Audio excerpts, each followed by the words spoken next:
Hey, what's up guys? This is my breakdown of the first episode of Spider-Noir. Let's get into it.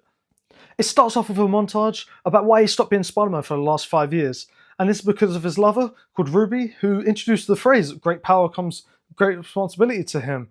And unfortunately, he wasn't responsible enough to save her, and that's how he feels, and this is why he stopped becoming Spider-Man for the last 5 years. We're introduced to Robbie Robinson, which is also in the Tobey Maguire film, so it's really cool, but it's a different universe. And yeah, he's trying to tell Ben Riley to be Spider-Man, come back to it, but he won't. He's persistent, he won't. But at some point, he doesn't have a choice. Ben Riley has been tasked on finding this man's wife, who's later to be revealed as Cat Hardy, which honestly sounds like Felicia Hardy, so hopefully maybe something comes from that, not too sure. But yeah, anyways, while trying to find this, another investigator tags along with him, but then they try to seek information from this man who's specifically created for the show, and he has fire-type powers, which is kind of like Molten Man. But it's not him, it's a complete new character. But unfortunately he dies, but this will come back later on.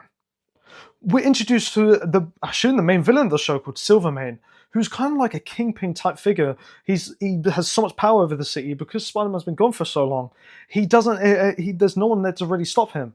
So there he is. Someone's burnt down his house, which was the same guy, the fire guy, and it's one of the things where he's trying to figure out information on this. And later on, he then finds the other investigator who's with Ben Riley that shot the fire guy, and he finds that he's dead. So unfortunately, he can't get as much information as he wants. Ben Riley then goes to Cat Hardy again, where she performs this song, which was amazing to see.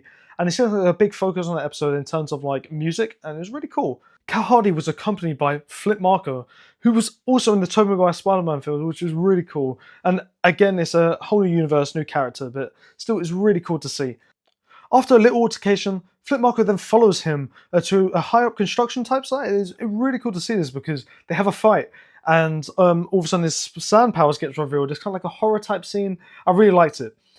Ben Riley then gets pushes off the building, and that's where his Spider-Man powers gets revealed properly. And yeah, he swings around, and that's where they fight. He knocks Sandman out, at least so far. But also Cat Hardy stops him, and this way he gives the certain material he's supposed to give.